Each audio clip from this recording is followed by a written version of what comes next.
Truth, logic, action, power. It's the GreggHoush Show here on New Revolutionary Radio. From the Leonard School in Malden, Massachusetts, Gregg and company are here to bring a sense of ethics to your news. Whether it's politics, activism, or current events, we always seek to inform and never to deceive. Let's start the show. Hello and welcome to episode 40 of the GreggHoush Show, the big 4-0. Yeah, now we only have left to look forward to is a receding hairline and a midlife crisis. That is our co-host, our wonderful co-host, Kayla Avery. That's me. And joining us tonight as well as our co-host, Mac. It's the big Mac. It's the Mac Daddy. It's the Mac attack. He's back in Mac. He's coming at you in a Mac truck coming your way. You all missed that, didn't you? It's 2018, guys. I got to bring it back. So we, of course, missed last week due to global warming. Global warming, yes. I mean, like, sure, maybe maybe some parts of the globe was coldest warm. time in like ever. Like, I think it was it actually got a negative 100 at the top of Mount Washington. Good times. So it was cold where we live here in the Boston area. It's too cold to live a little further. Cold in a few other places. I mean, it did snow in the Sahara, so I figure it was a little cold. Yeah, and we got snow too. Yeah, a little. Yeah, and I had to shovel out a path so my dog could poop. Nice. Just for him. That's all I had to do. Of course. Well, that's what they were really waiting to hear about, updates on the dog, you know? Yes. Well, I mean, you got to do what you can for your kids. So there's a lot of fun stuff to talk about. Of course, we missed last week, but... yeah, but don't worry. All the news just happened in the last day and a half, so... It did, like, so much more. I mean, one, we've learned that there's an entire group of countries called shitholes. Yes. Yeah. Well, to be fair, we kind of figured he already felt that way. Yeah. We just now know that he feels that way. Like, yeah. And we now get all of our news stations saying shithole repeatedly and then apologizing for saying shithole. Not apologizing for the fact that the president said shithole, but apologizing for the fact that because he did, we have to say it. Yeah. So to back it up, 45 Well, we probably should just go into the immigration talks. Yeah. So there was the bipartisan immigration talks that went splendidly. It was the best meeting Trump could hope for.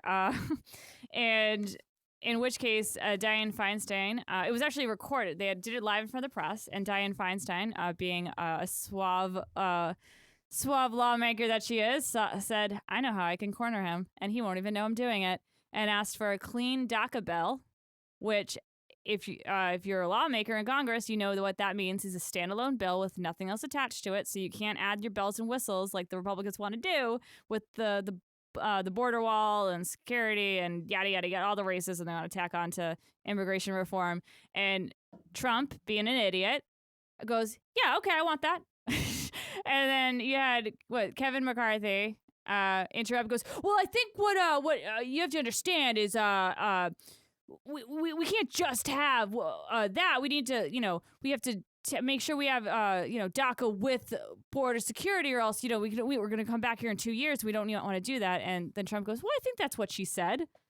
Nope, not even close. Not even close to what she said. Not even close. He literally didn't understand a word out of her mouth. No, because he doesn't understand words. This is true. Like, we've learned that, actually. Thanks to the other big, gulf of news that we've got, thanks to that new book, Fire and Fury. I mean, we kind of already knew. We kind of knew that. Yeah, did we really need 2 years ago? Yeah, did we need a book to be published that we have to pay for to be like, oh, everything I've thought is true? It's like, no, it's been true all along. It's been pretty documented, throughout his whole life that he's an idiot. And we can hear him speak. We don't need to read his words. We can hear them. Also, if you want to read his words, he has a Twitter where he demonstrates the point repeatedly. He's really smart. Which I'm pretty sure Regina George wrote for him. Yes. I don't... So then today at a wonderful meeting with other wonderful politicians in the Oval Office, they were talking about immigration. And I think that was after yesterday's, was it? It was today.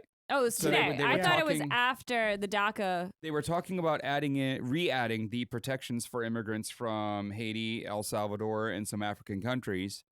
And things got a little heated in the bipartisan meeting about it. And Trump spoke up and said, quote, "Why are we having all these people from shithole countries come here?" And he said something about it. We should have more people from Norway. Yeah. He then said, Trump then suggested that the United States should instead bring more people from countries like Norway. And he followed that up with, "Why do we need more Haitians? Take them out."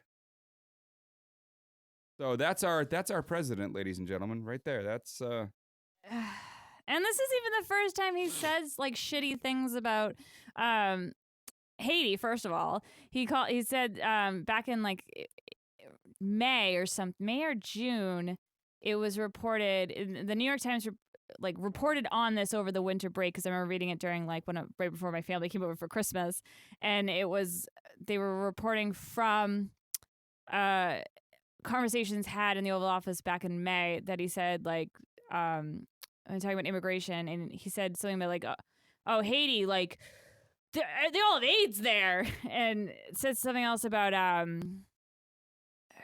forget what country it was. I think it was another Central America country, and he said why are they coming here? They're dirty, and it's like this isn't the first time he said shitty things about other countries to begin with. He's insulting entire nations, not just immigrants. And nonstop.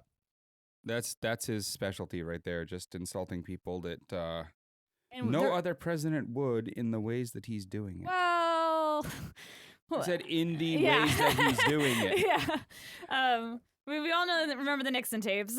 Indeed. But at the same time, at least Nixon was smart enough to keep that shit in private. I know. He didn't release him until he was forced to, and he was dead.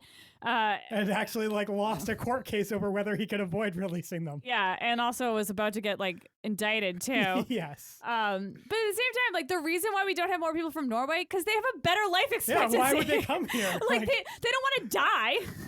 Why would they leave their country where they have good life expectancies, they have healthcare? Now the irony would be, that they allow more immigrants from Norway, but it turns out that the only people wanting to immigrate from Norway are people that became citizens of Norway after being immigrants from third world countries.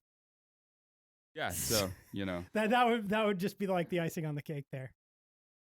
Oh man, and then the El Salvadorian thing. Oh yeah. First of all, what the fuck? These people have been living here since 2001, I think was when they first granted them temporary protected status. I read somewhere there's two different things. It was the Civil War and it was an earthquake. Yeah. That sparked this. Yeah, so the earthquake was the recent one. The Civil War was going on back in the 80s. Okay, so 2001 was the earthquake. They said they've had most El Salvadorians have been given temporary protected status since 2001. That means people have been here for over 2 decades. And they just stripped that 200,000 people with legal status. They came here legally. And what do you think? People are just going to voluntarily pack their stuff up and head to the airports? Also, we have kind of this history. You may have heard of MS-13. Yeah, we started that. And we started that by kicking a bunch of El Salvadorian immigrants back to El Salvador in the middle of a civil war. Yeah, so we're trying to create another civil war that we were half responsible for, but just to make that one even better. Yeah, so it's what are we trying to create another MS-13? Is it? Do we want MS-26 now? I mean, it's just bananas. It's bananas that he just stripped this away, and I think what I read was that it just came out of no one really saw it coming. No, there was nothing suggesting that was in the cards. It just out of nowhere.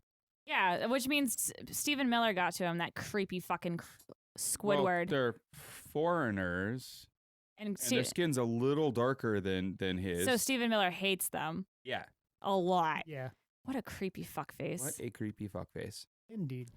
So we learned all kinds of fun stuff over the last week. We learned about Trump's secret plan to scrap Obamacare. Which was never really that secret to begin with. Well, the details were.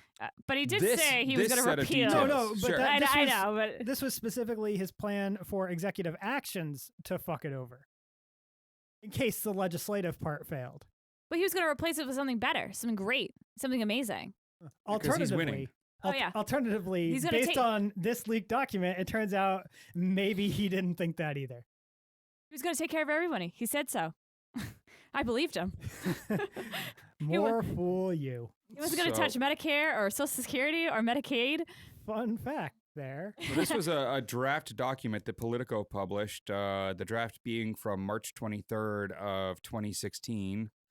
And this document lists 10 executive actions the Trump administration planned to take to improve the individual and small group markets most harmed by Obamacare. Their words. This included stricter verification of people who try to sign up outside of open enrollment, reducing sign-up period by half. So that everyone has to sign up outside of open enrollment. Yep. Giving states authority to determine whether insurers are meeting Obamacare requirements and giving them lots of leeway to redefine those requirements. In fact, like 3 or 4 of the bullet points were elements of doing that. How do we weaken this even more? And then allow insurance to require individuals to pay back unpaid back premiums when they attempt to re-enroll. So again, something no one could afford to do at that point.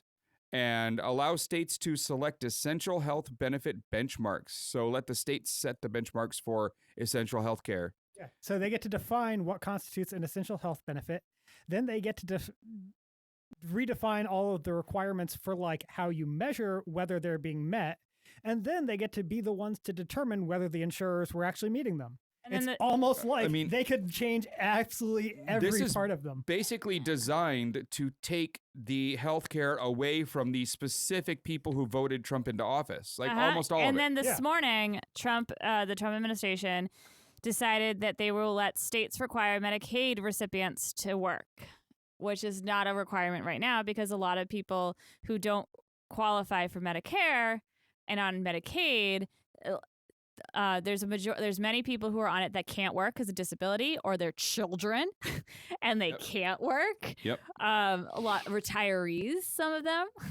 And I just want to note that, like a huge fraction of the people that are technically disabled and can't work because of their disability or have a huge amount of difficulty holding a job due to their disability can't get Social Security disability benefits for a variety of reasons, like the fact that it takes like 2 years of not working after you apply in order to get approved. Yeah, like unless you have like a devastating injury that like completely renders you disabled instantly, like it's a process, but it's like and a lot of these people who are on Medicaid are already working and sometimes they're not working and they just can't work enough. Yeah.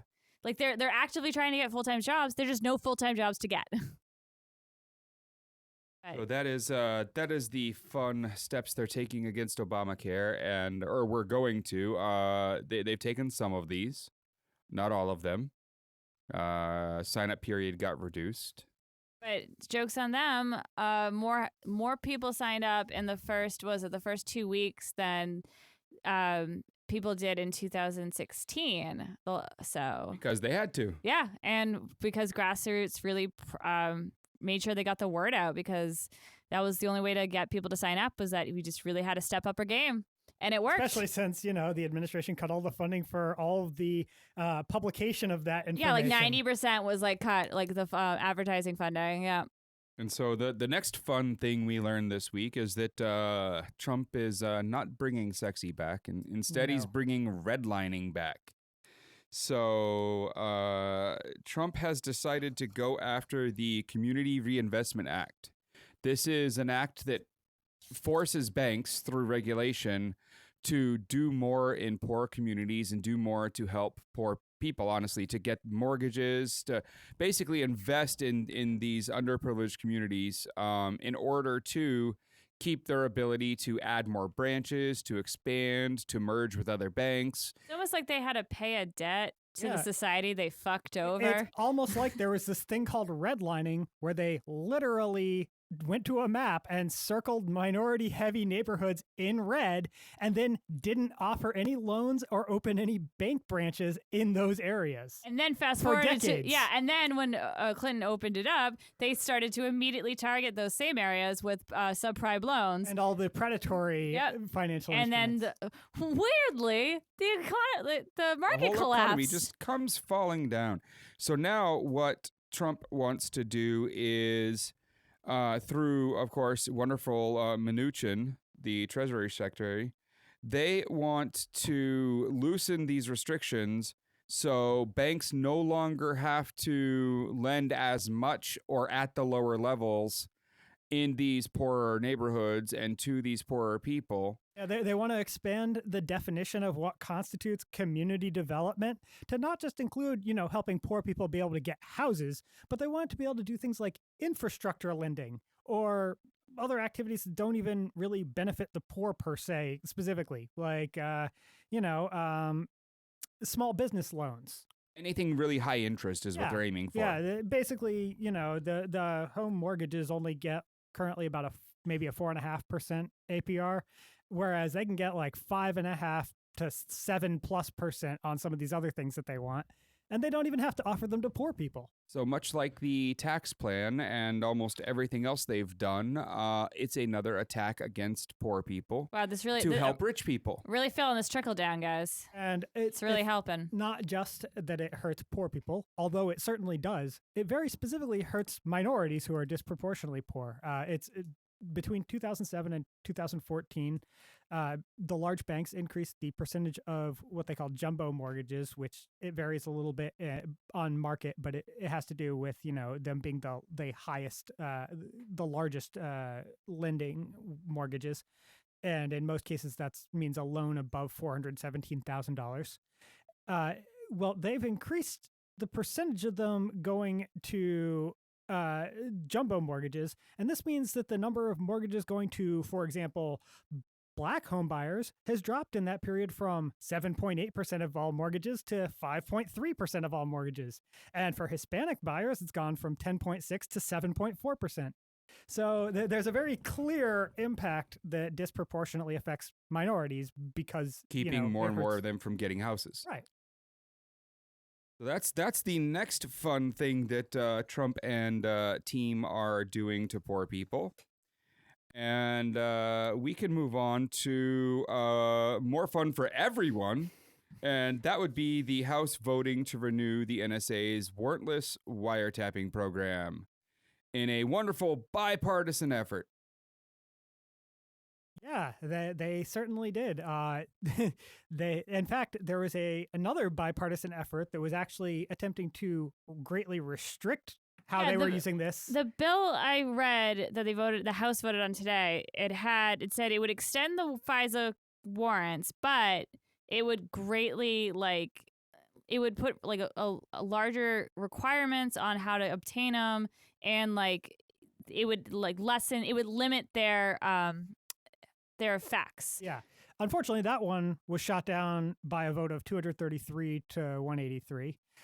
But instead, they just openly extended the existing FISA program, the existing warrantless wiretapping program in general, 256 to 164. And, just in case anyone might think that, maybe the Democrats aren't also awful on this, even people like Nancy Pelosi had nothing to say about this one. Well, no, because she had everything to say when she said "I." That is true. Yeah. She said everything she wanted to say right Fair there. enough.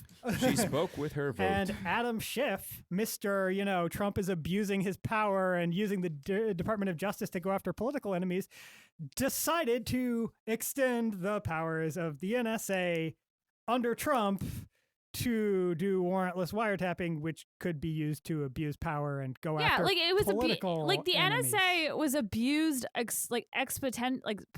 The NSA is basically nothing but an abuse of powers. But like I was saying, it's under Obama, it was so egregiously abused. So why would we let a reckless, senile, blumbering idiot who has no idea what words are? Why would we give him that power? There were so many different, I understand that, most Democrats are just as corrupt as everyone else. So it's they could have totally added. This should have been just obviously a bad idea given who you're putting the power in. They could have put a limit on it. They could have said, here's a 4-year bill. They talk about how this accounts for about 25% of the intelligence collected. And they talk about how important this is and how the intelligence gathering can't be done and how we can't do our jobs without it. They really like to avoid reminding anyone that this is a wonderfully new tool that they only got in 2008. And yeah, the warrantless wiretap, like They a lot of did people, not have this before then. a lot of people I've seen talking about this are like, oh, but we need to be able to like spy on people overseas. And it's like, in case you aren't aware, they That's could do not what that this does. anyway. Yeah, that that's has not what nothing to this do with does. this. This is all domestic. This is so Yeah. they can spy on you saying that. Yeah. I mean, like naively, like I was saying to Mac, I was like naively when I first heard that they voted like to expand it, I was like, I really hope the only reason they did was so they could just spy on Trump. And then like right after I like texted that to a friend, like Trump tweets out, goes, "They just did this to spy on me." And then of course Trump's watching Fox and Friends, and Fox and Friends is like, shit, he just tweeted, so we got to explain to him why this is his bill, like, this is his power. And then surprise, Trump changed his mind and was like, oh, I can have all the power in the world now. Ugh. Well, it's 5 minutes later, so of course he's changed his mind. That's, He must have talked to someone else since then. Yeah. Or heard something. You never know. Yeah, just walking down the hallway, he heard Yeah. someone say something, Yeah. so Or that he became the listened truth. to a I commercial. mean, when I said, talked with someone, obviously I didn't mean actually had a conversation because he doesn't No, he's listen talking to at the those. TV. No, he Just doesn't the listen team. to the actual conversation. Remember what he said yesterday. If you disagree with him, just tell him what you want to do and he'll do it. Just remember that, that's basically the sentiment of everything that happened yesterday was, I'm going to do what you tell me to do. Weirdly, we have another story later on that kind of confirms that. But Yeah. we'll get to that later. Let's talk about gerrymandering, Yeah, our 'cause- favorite salamander-related subject. Yes. Man, we had a roller coaster on that one this week. Literally in like 2 days. Yeah, so a federal judge ruled on Tuesday that North Carolina's congressional district map has to be redrawn within the next 3 weeks because the current map violates the Equal Protection Clause, the First Amendment, and Article 1 of the U.S. Constitution. Man, getting Not that just one of those trifecta is things. a bad sign, dude. And from the majority opinion written by Judge James A. Wynn of the 4th U.S. Circuit Court of Appeals, quote, partisan gerrymandering runs contrary to numerous fundamental democratic principles and individual rights, end quote. And that is absolutely true. Gerrymandering is the worst. It is expressly intended to undermine the basic principle of democracy. Well, yeah, the whole term literally- gerrymandering was actually coined as an insult to the man who started it. No, it's great. And now it's like this like fundamental tool we use to like fuck over our nation. What's nerve-wracking about this and why I can't really get excited over it yet is because the Supreme Court still has the Wisconsin case up for decision, which is again another partisan gerrymandering case. And so it's like, okay, I love that this federal judge rules the correct way and gives me hope that this at least one judge, we've got these judges that are like, of This sane. is actually a panel of judges. Yeah, so we got this panel that's like of sane mind, but then I'm like, okay, well, we saw this also with the Muslim ban, Yeah. where we had numerous federal courts from different district circuit courts, all ruling like striking it down, and Supreme Court And it still found its way through. Yeah, no, it got dismissed a couple of times by the Supreme Court, like, so it just makes it kind of like turns my stomach in knots because I'm like, fucking Gorsuch is gonna like, I don't know what and Clarence Thomas, who, that fucking. Man. I mean, you can predict what they're going to do because we saw in Pennsylvania the next day when the 3rd U.S. Circuit Court of Appeals voted 2-1 to decline to take up a case that was challenging the congressional district map for Pennsylvania on the basis that it was unconstitutionally gerrymandered in favor of the party in power. And the majority opinion on that one, written by Judge D. Brooks Smith, stated, quote, the task of prescribing election regulations was given in the first instance to political actors who make decisions for political reasons. Plaintiffs ignore this reality, end quote. No. No, in fact, I mean- that was expressly what that was part of their complaint was that it was being done like For political reasons. yeah. And the idea that you could the statement doesn't even make sense. The task of prescribing election regulations was given in the first place to political actors. Well, who else could it be given to? As soon as you make it a government function, It's political actors are the ones making that decision. Yeah, and then when the political actors make it so that your political, voters can't ever vote for their pick of political actors, it's like, you're just in this like circle of, never winning. And Speaking of which, Pennsylvania, again, is a very relevant example here because it turns out that Democrats consistently receive somewhere north of 40% of the vote in Pennsylvania, often somewhere in the range of 45%.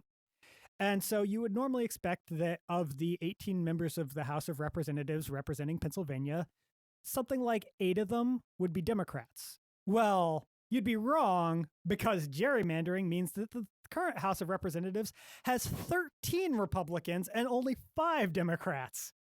That's exactly what the Wisconsin case is. Is like Wisconsin has something like, I think I don't know the exact numbers off the top of my head, but they have somehow gained Democratic votes and lost losing like Democratic seats. So it's like they keep like their percentage of Democratic voters is rising, but somehow they keep losing seats.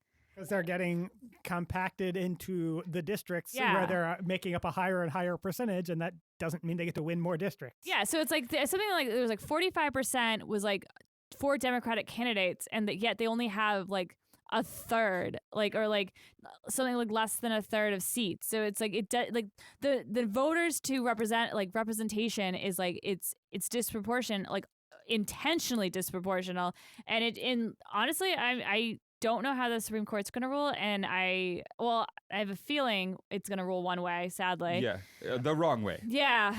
Pretty much objectively wrong way. Like in every possible sense, it is simply objectively a fact that gerrymandering is an attack on the fundamental principle of democracy. Yeah, and we've got 2 people on the bench who legitimately should not be there. One was a stolen seat, and which 2 are you thinking? Because I can probably come up with at least a third. Oh, well, maybe a third. Well, Roberts should have been impeached. Yes. Clarence Thomas should never have gotten it, and Gorsuch. Yeah, those were the 3 I was thinking. So yeah. Right. I mean, especially Gorsuch. Yeah. Well, I mean, especially Clarence Thomas. Oh my God. He never should have made it through his confirmation hearings. And he should be impeached too with his fucking wife. Yeah. Oh God, that's another tangent for another day. Yeah.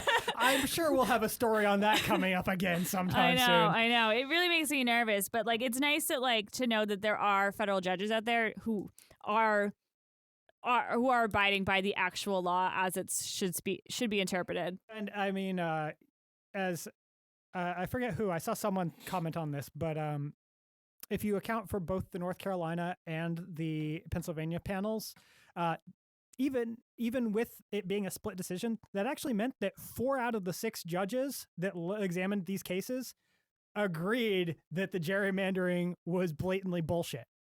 So that's a nice sign, even if it only meant a 50% success rate. Because rate. Republicans should know that like this can go both ways. Well, you say that, but due to gerrymandering, the generic ballot needs to be about a Democrat, a like 8 or 9 point favor of the Democrats in order for them to get half of the House. This is true. They could Which we might actually be heading towards. Yeah, that's part of our next story. I know, actually, we're really stuff smooth, we're gonna like gliding through talk this. about is, of course, all the rats fleeing the wonderful sinking ship that is the Republican Party. Which we've talked about this at least twice so far, but man, it just keeps going. So, and it's delicious every it's time. amazing.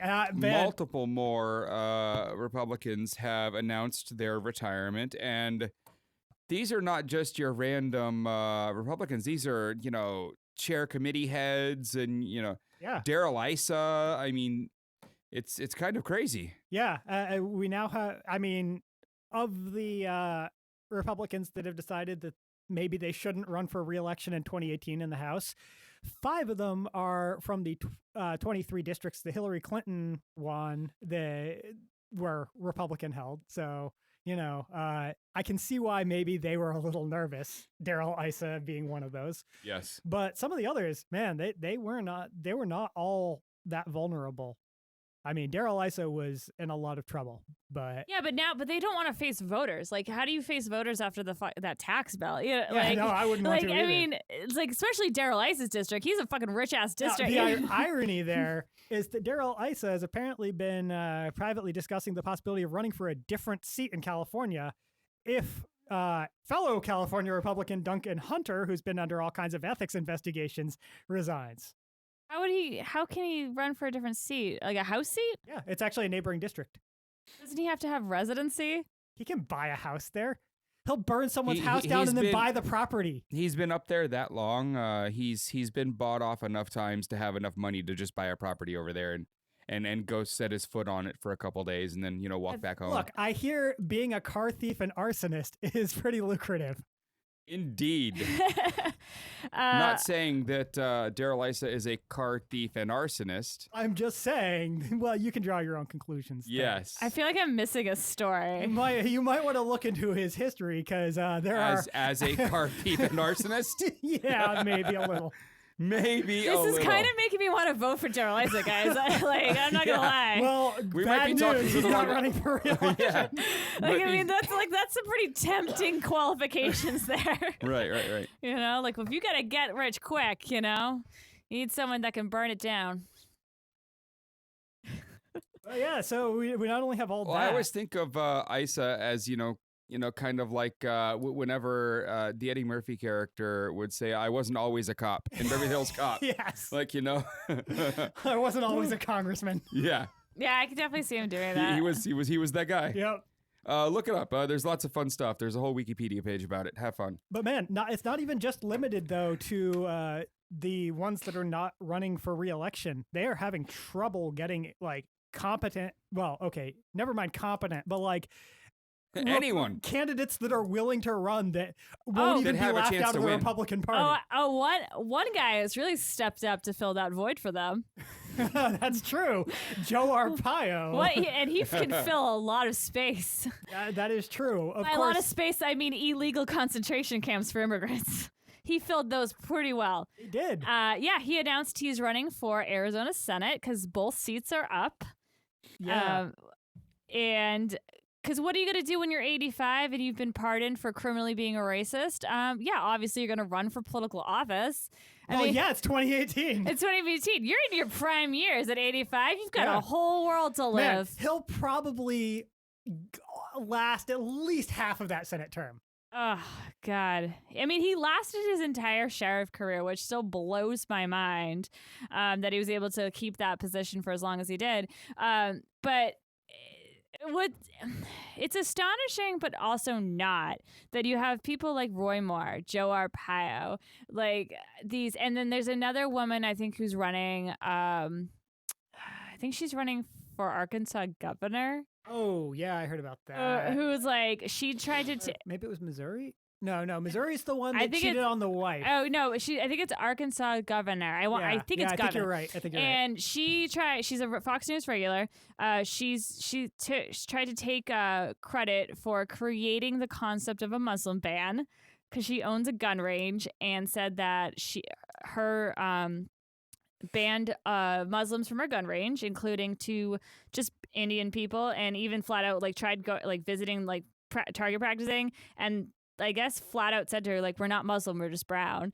and she still said nope, don't want your kind here. And then after the first Muslim ban that Trump introduced, she was on Fox News that same day being I see he took my idea. And so it's we've got those type of people running for Republican seats. Now, the interesting thing to my mind is things like the case of Representative Kevin Cramer, a Republican from North Dakota, who's in the House currently, who had been widely speculated to be considering a run against Democratic Senator Heidi Heitkamp.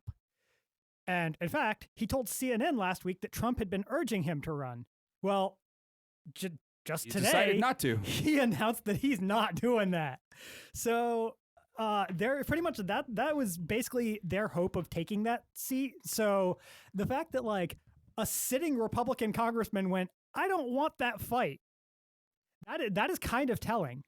Well, we won't even have to wait until the midterms later in the year. We've got another special election coming in Pennsylvania here. Yeah, Trump has actually been in Pittsburgh stumping for it. Yeah, GOP Rep Tim Murphy resigned amid allegations that he asked a woman he was having an affair with to get an abortion. I think we may have mentioned that one on the show. And that triggered a special election. Second, I was confusing him with the other guy who's asking his staffers to be a surrogate. It's been a crazy year. Right. But No, we could come up with 2 or 3 more examples just from the last year. So that too. triggered a special election, and it's coming, close. It's in March, early March, and it turns out that the person that the Republicans have running there is not doing that well at the fundraising, not doing that well with his get out the vote plans. And so the Democrats have put up against him a 33-year-old Ivy League graduate named Connor Lamb. And he is a Marine veteran, which plays really well in Pennsylvania, especially in the heart of Trump country, even if he is a Democrat. And it scared the Republicans enough that Trump and Pence and other cabinet members are all making visits down to Pennsylvania. There's a lot of veterans going to be running in 2018. Seth Moulton, who's my rep, my district, I don't know what number it is. He has been, I follow him on Twitter. He retweets a lot of these people who've announced that they're running for midterm elections. And I mean, it makes sense considering our generation has the largest veteran population or demographic in all of history. So it's like at one point, like you're going to always be in a room with someone who's probably a veteran or like a National Guard or something. And it's going to be hard for the Republicans to challenge, say bad things about a veteran. Yeah, because the Republicans hate it when you tell them they don't support the troops. But their whole But he is the troops. Yeah, exactly. And so it's going to be an interesting midterm year, even though it's already kind of started with the whole Mitt Romney speculation. There's a new Quinnipiac poll. Yes. And it puts the Democrats up with a 17-point advantage on the generic ballot, which is, just gigantic.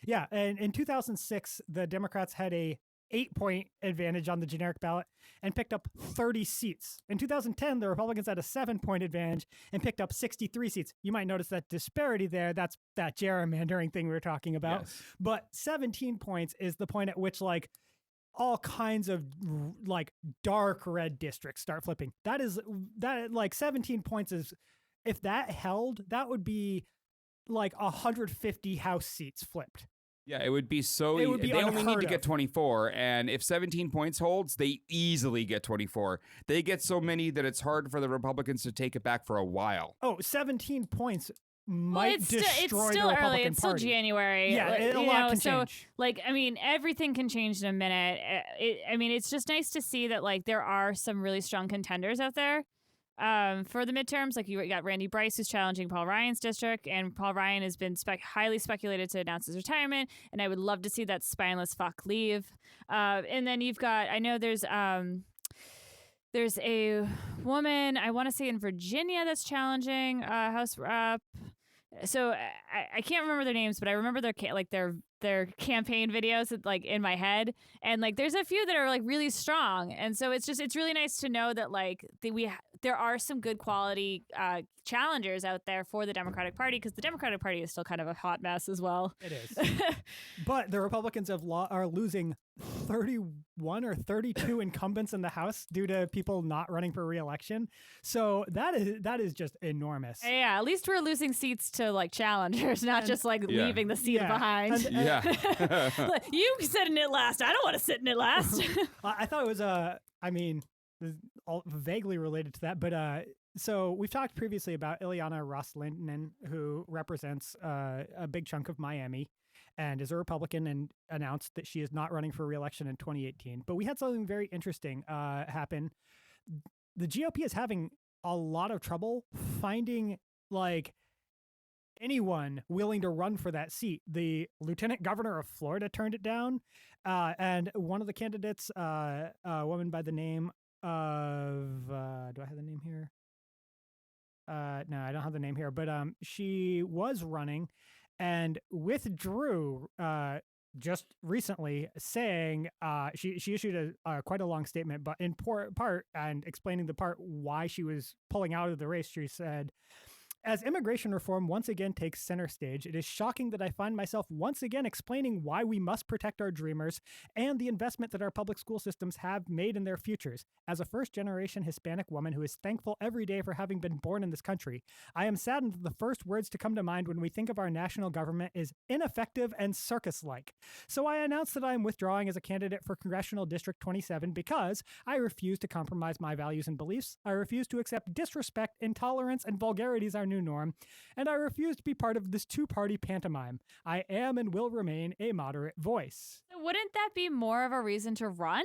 Yeah, you'd think that would be like, so as a result, fuck this party or something. Or yeah. Or like, Yeah. Or just run in general, just be like, forget like my party, like, it's like, well, if she got elected as a Republican, then it would still, strengthen the Republicans in Congress. They'd get, committee chairs but like, and all that. I don't know. You would think that She's hurting them more by not running. I know she's hurting the Republican Party in general, but I'm just like, to me, it's like that would be a strong stance, like a stump speech to to campaign on. Like we need. Well, she might run in the future. Yeah, so it's I like can see that. But yeah, it's kind of odd. Like you could run as an independent. I mean, I think it's more of she'd already declared that she was running as a Republican, and then the Republicans, amped up all the shitting on immigrants, and she was like, my parents were immigrant. Fuck you guys. Also, Miami. Yeah. Also, there's no way I'm winning this seat if I say any of that. Yeah, like. And in fact, a bunch of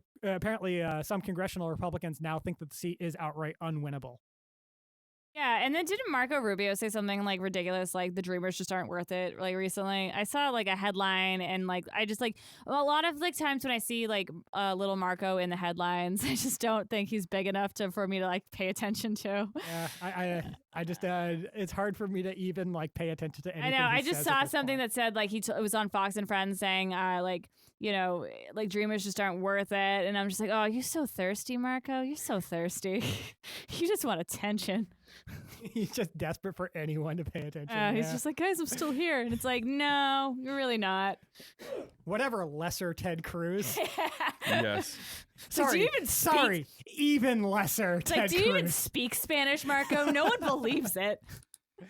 So that's the fun we have to talk about in terms of all the Republicans that are fleeing, running tail between their legs after all the things they've done. Well, I'm sure we'll have more next week. Sure. Seems to I'm be sure a trend. like there's gonna be more Ohios, more Moors. Like there's like. Well, I was expecting more of them announcing that they aren't running for re-election. Oh yeah, I'm waiting for Paul Ryan, to make his fucking announcement. God, I want that.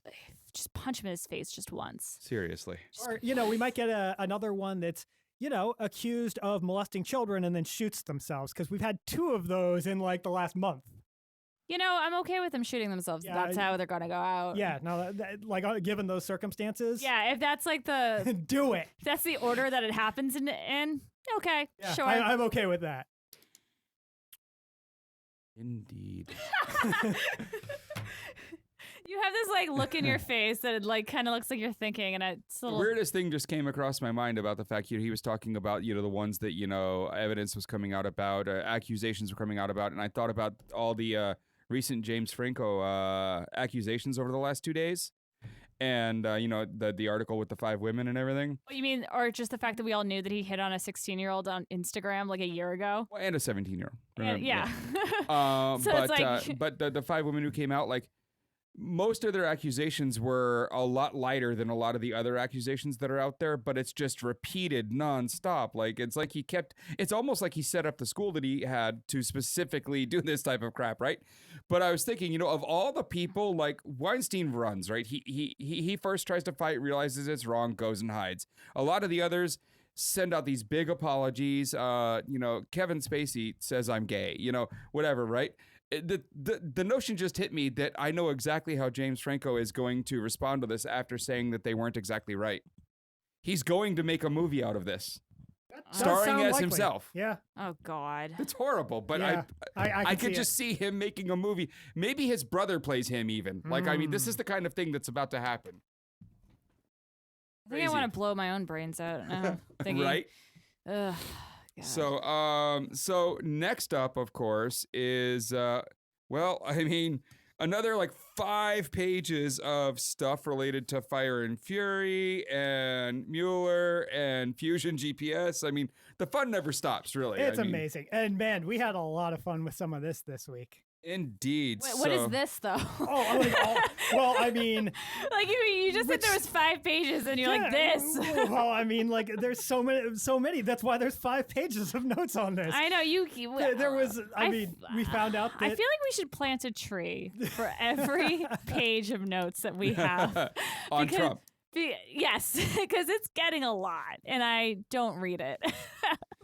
We found out this week that Mueller's next real hire, the big one, was the computer security, computer forensics, and computer crime specialist from the Justice Department, Ryan Dickey. He was reassigned in early November. Oh, little Dicky. And so now, of course, the various people we know associated with the investigation are financials experts, specific money laundering experts, and banking law experts, and computer crime experts. Yeah, but just a like, bunch of other senior prosecutors with amazing records. So we're getting a real picture as to what Mueller's going for here.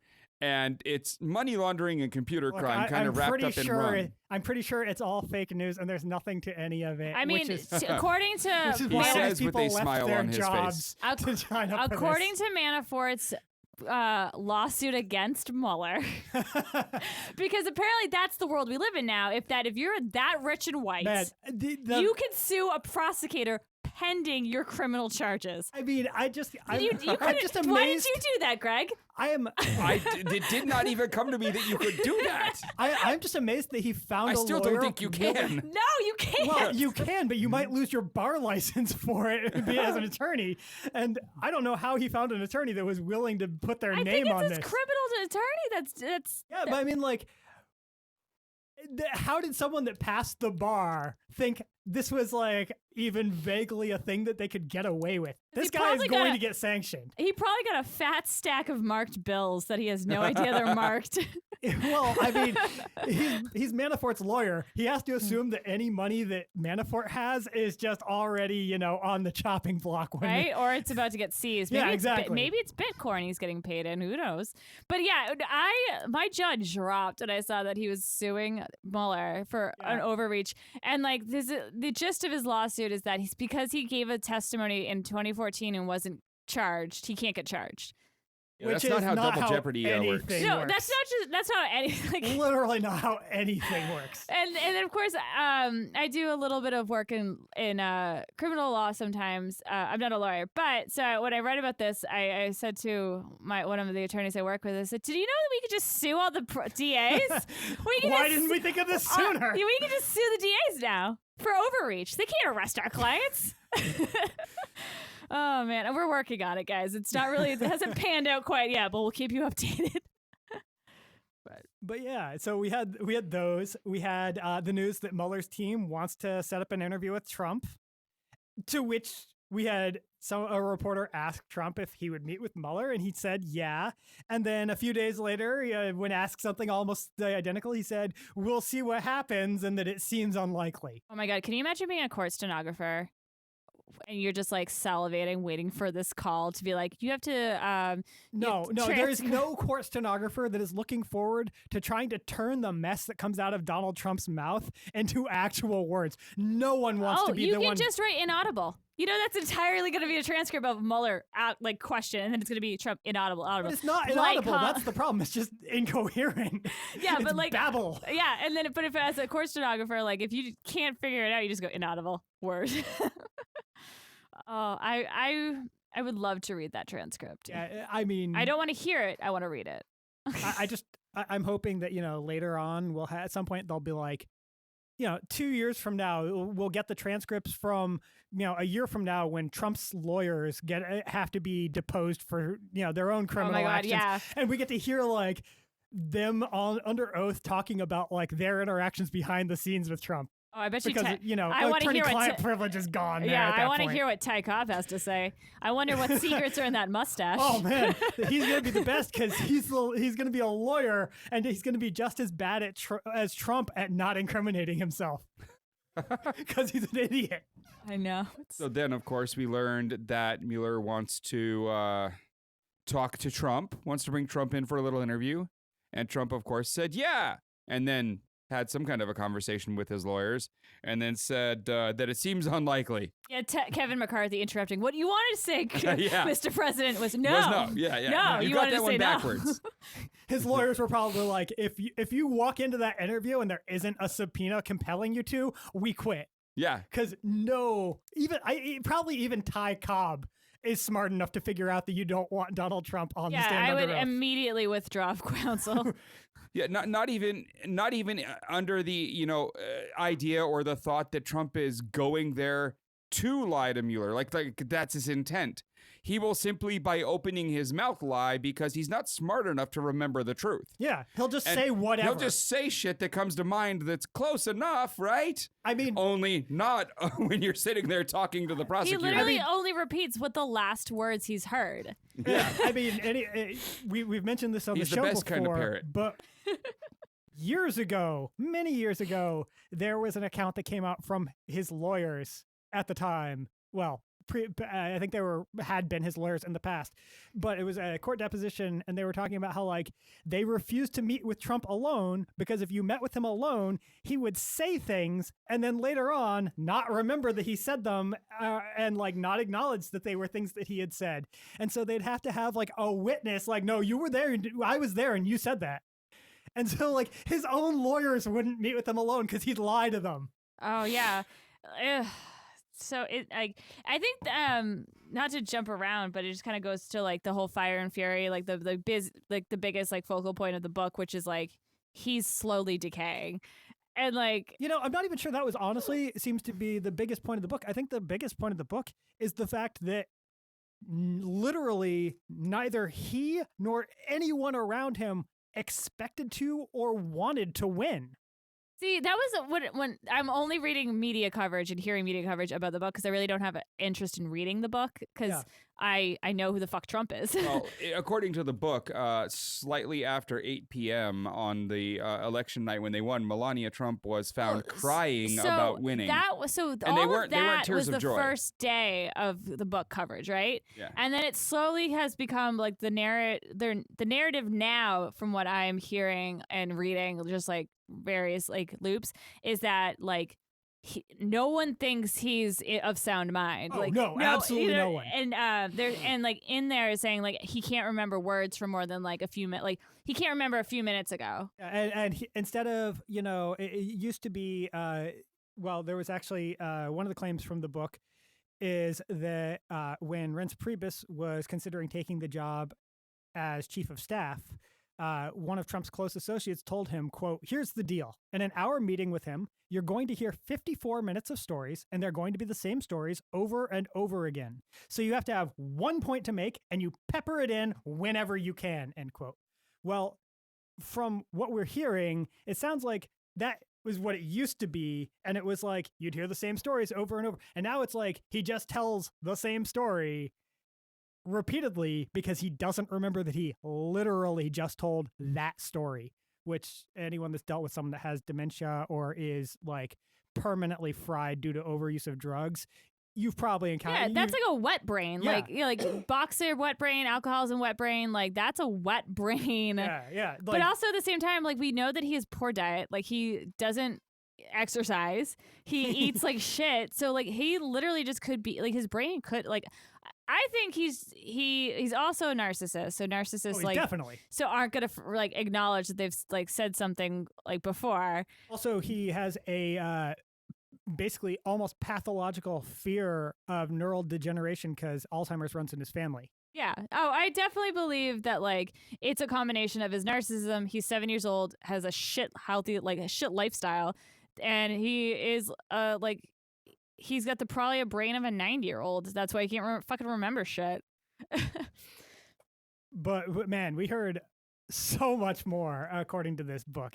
There's just one of my favorite ones from the book is when one of Michael Flynn's friends told him not to take the $45,000 from the Russians because it was just a bad idea.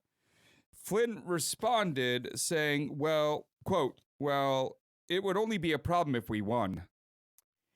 Yeah, I mean, that one was amazing. Because he didn't believe they were going to win either. I also, well, I mean, there was the part where apparently a week before the election, Trump told Roger Ailes, quote, "This is bigger than I ever dreamed of. I don't think about losing because it isn't losing. We've totally won," end quote. I mean, if that doesn't just spell out the fact that it was never about becoming president. But and his whole life has never been about actually like doing the thing he set out to. He just wants the accomplishment and the celebrity of doing it. Oh, his goal there, he's like friends with Roger Ailes and Rupert Murdoch. His goal was Trump TV. Every member of his family and like close associates was going to have their own TV show or, you know, be a regular guest on a TV show. And he was going to have his own network and all that. That was the obvious play that he was going for here. It was going to be the new Fox News. Yeah, no, exactly. And like his whole, like the whole life, he wanted the biggest tower. He wanted the biggest building. He wanted the biggest name. Like he wanted the biggest. Because he's huge. Yeah. So it's like his whole career has been like this concept of being the biggest, but like doesn't want to do the work, has never paid a single person. Speaking of not paying, another one of the great ones was reporting on a conversation between Jared Kushner and Steve Bannon. And Steve Bannon said that the campaign would need $50 million to cover them through Election Day after the first debate in September. And he was told by Kushner that there's no way we'll get $50 million unless we can guarantee him victory. And he was like, well, what about $25 million? He was like, well, if we can show him that it's more likely than not. Well, it turns out what eventually happened was that Trump loaned his campaign $10 million on the condition that he got it back as soon as they raised other money. That is how like unlikely he thought it was that he was going to win. So yeah, that's Fuck $50 million. I'll put in $10 million if I'm guaranteed to get it back. Yeah, immediately. he was charging like everything. Like that's why he was having all the campaign rallies in Trump hotels, and he was charging for like charging the campaign to like have those things, and that's why he's charging charging his campaign like 4 times the going rate of rent for an office to get an office in his building. And that's why he's charging his own administration now. Like yeah, I 100% believe that he didn't want to win before the book came out. And like, you know, I have a problem with the guy who wrote it, but like what is in there, it's like, yeah, all of it's probably true. I mean, not all of it is true. He even admits as much. In the introduction of the book, he actually writes, quote, "Many of the accounts of what has happened in the Trump White House are in conflict with one another. Many, in Trumpian fashion, are baldly untrue. Those conflicts and that looseness with the truth, if not with reality itself, are an elemental thread of the book. Sometimes I have let the players offer their versions, in turn allowing the reader to judge them. In other instances, I have, through a consistency in accounts and through sources I've come to trust, settled on a version of events I believe to be true," end quote. So he's saying, yeah, a bunch of these stories, people told me conflicting things. I put those in the book so you could judge for yourself which one is true. That means at least one of them is not true. Yeah, like, and he has a reputation of being kind of sleazy and slanderous. I'm not saying slanderous, Not but slanderous, but like kind of like he kind of goes after things in kind of like a sleazy way. Well, I mean, that's that quote is actually kind of emblematic of it, because he didn't do the journalist thing of trying to figure out what was true and only report what he thought he could show. Yeah, and that's been his like kind of his thing his whole career. Yeah, no, he's definitely sleazy, but he's like tabloids, not Yeah. like Not like Weekly World News or National Enquirer tabloid. He's a like tabloid-esque writer. He's a headline. yellow journalism. Yeah, and like, but that's the type of the type of character Trump likes. Yeah, that's around. why he was able to get all this access. And and like that was like one of the things too. Like when I saw that, I was like, I don't need to read this. Half of the things I've already probably thought.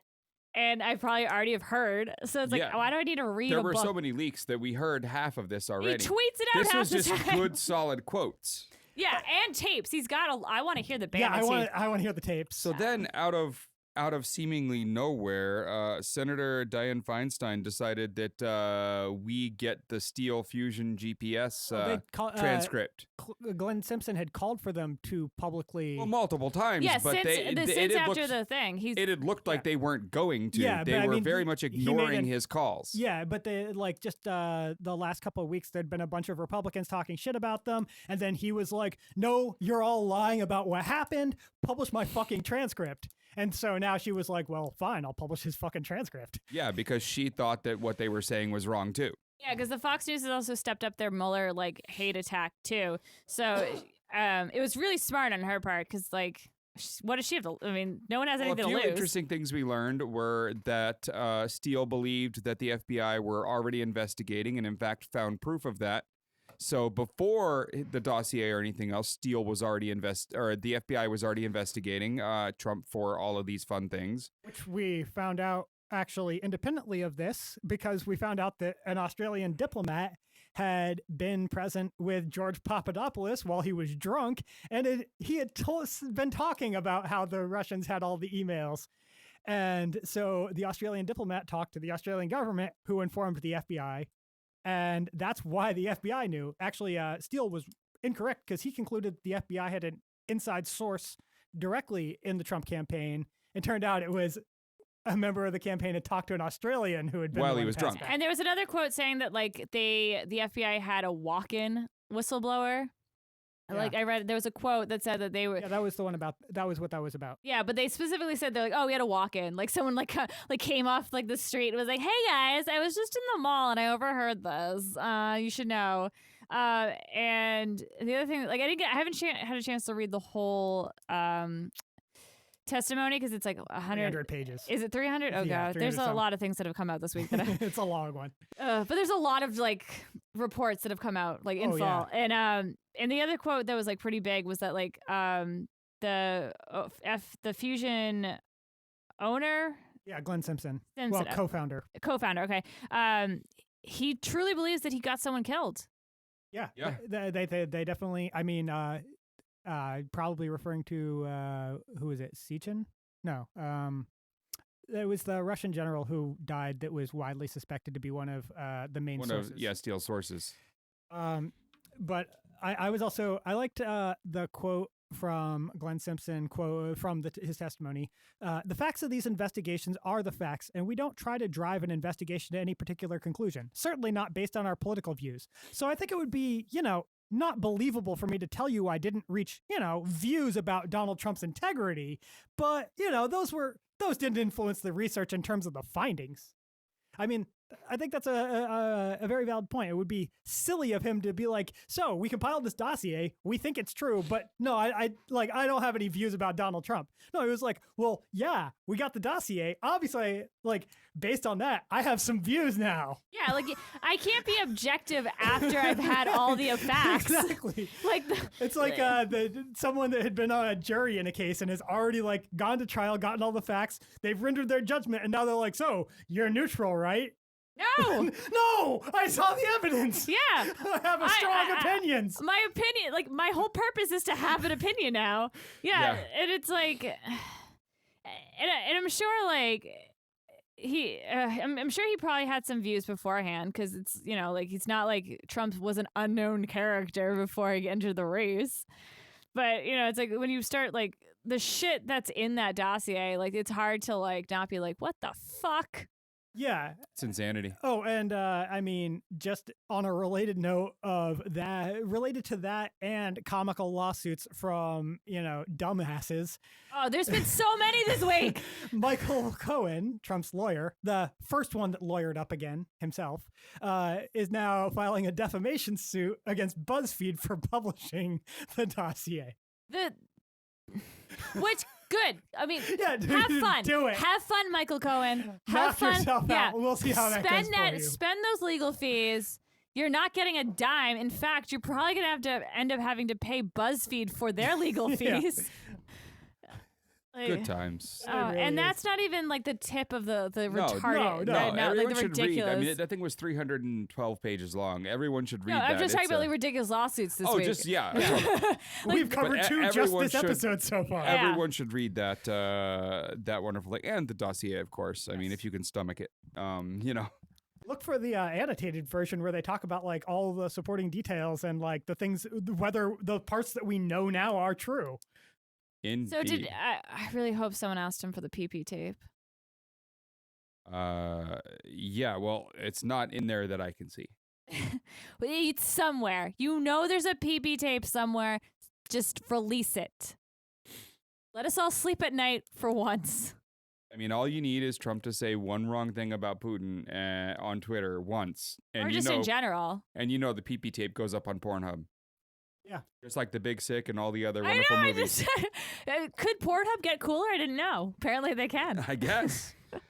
So there's going to be a lot more coming from that. A lot more people talking about it. More people probably suing with funny lawsuits. All that fun stuff. But next up, we've got good old Trump's Voter Fraud Commission that, of course, was going after all that non-existent voter fraud. And it's now closed down.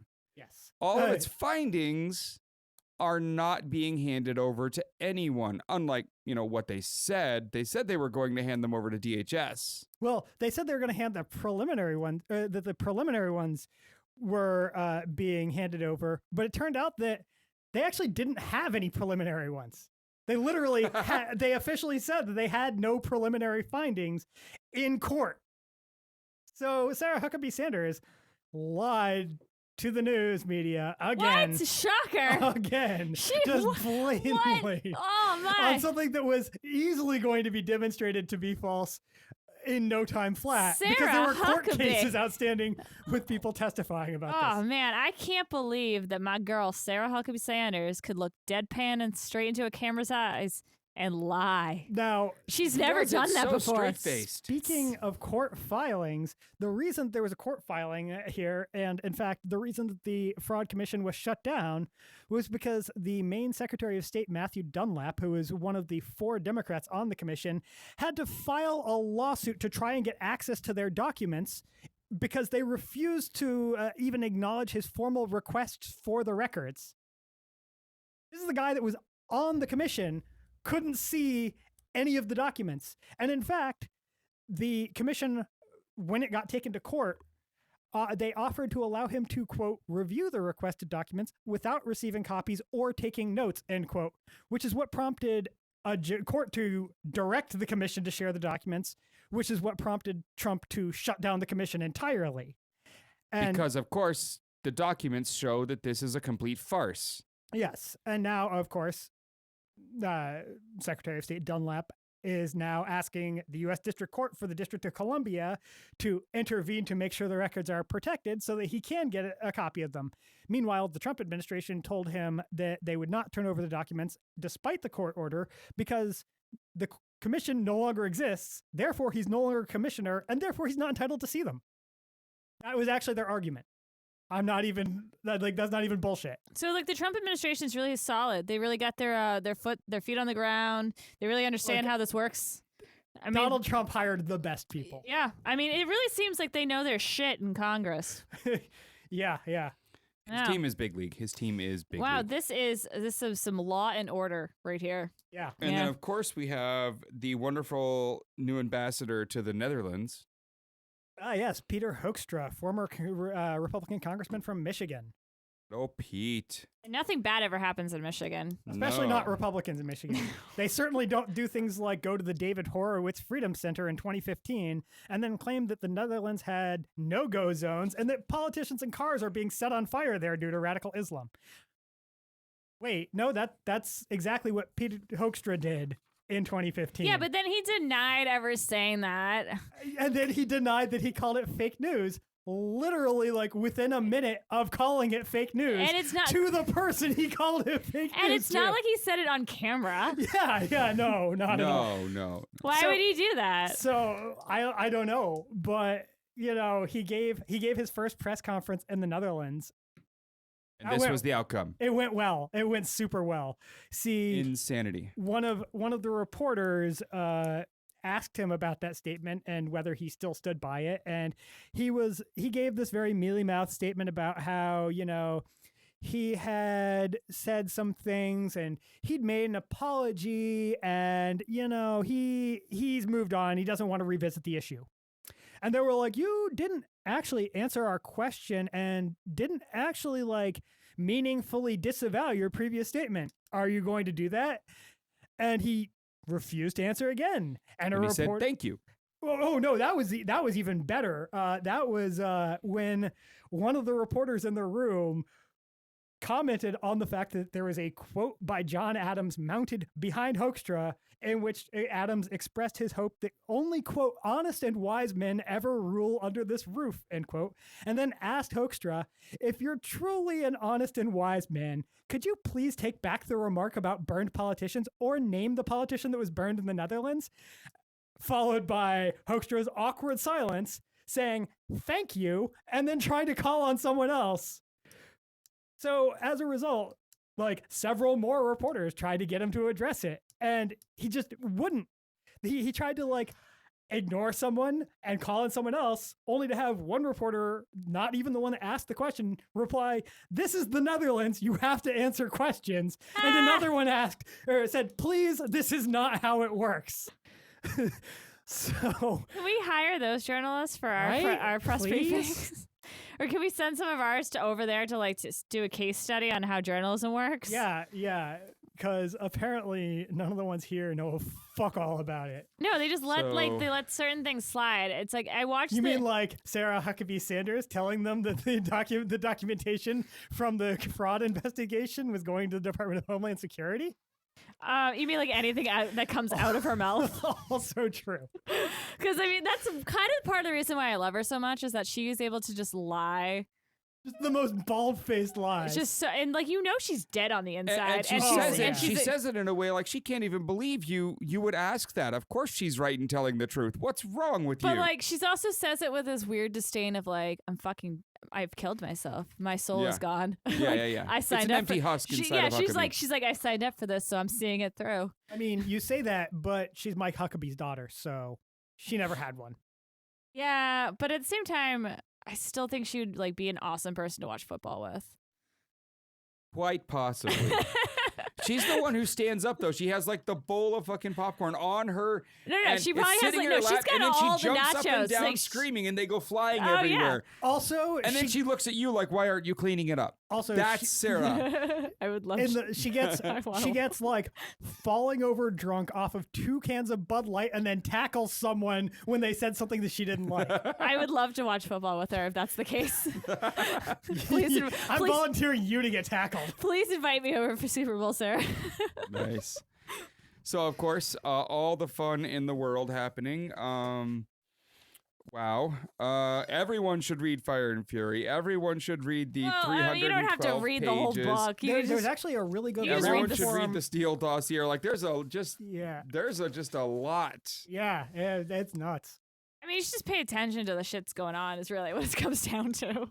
I honestly just watch your Twitter feed. I mean, it's over. I mean, don't even try and like educate yourself. Let other people educate themselves and then take the sound bites. Is that what you're saying? I know. I love. Well, I mean, like just educate yourself is like. I mean, Twitter's a great way to like get news sources to you. Yeah. No, if you follow certain the journalists that report on that shit. You know, Sure. yes, but if you're competent enough to be able to figure out, which ones are actually competent and not full of shit, you're good enough that like pretty much anywhere on the internet you can actually educate yourself. Yeah, but I mean, like, there's also like a lot of fun nasty trolls on Twitter too. By fun, I mean like not fun at all. No, not at all. If you just I mean, want Twitter bans you far less than Facebook.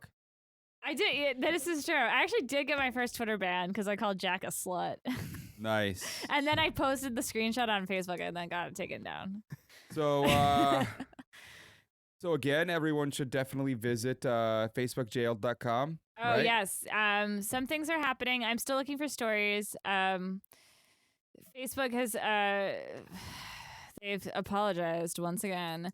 I'm still waiting to hear back from was it Ruchaka? Spokesperson. Their spokesperson. She hasn't responded to my email yet. I said I would. She reached out to me over Christmas break, Friday before Christmas actually, and requested a phone meeting. And at first I ignored her, and then I got angry enough to respond to her, and I got a templated response back that was like, "Thank you for your reply. We still want to have a meeting." And I said, "Okay, fine." So I sent my avails, and I was like, "This is when I can talk. Let's talk." And that was a week ago.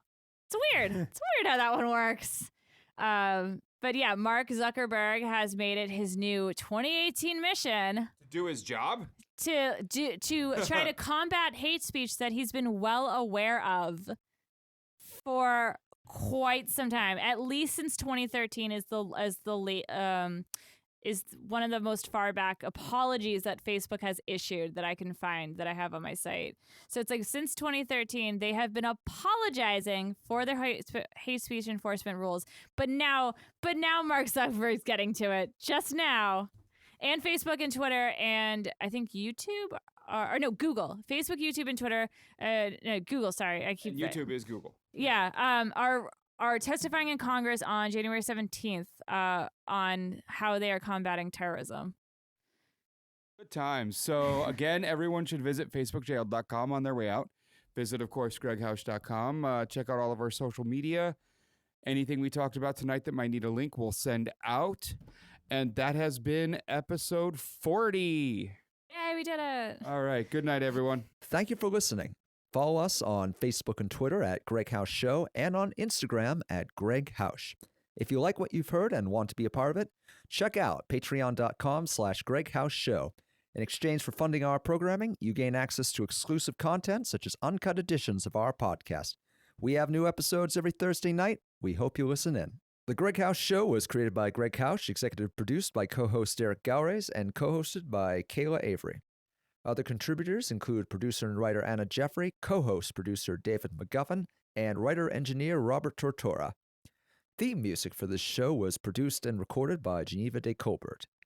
Our interns include co-host Casey McLaughlin, writer-engineer Alec Greeny, writer Maddie LoCicero, and associate producer, writer, and announcer William Kennedy. You're listening to New Revolutionary Radio, your call to action.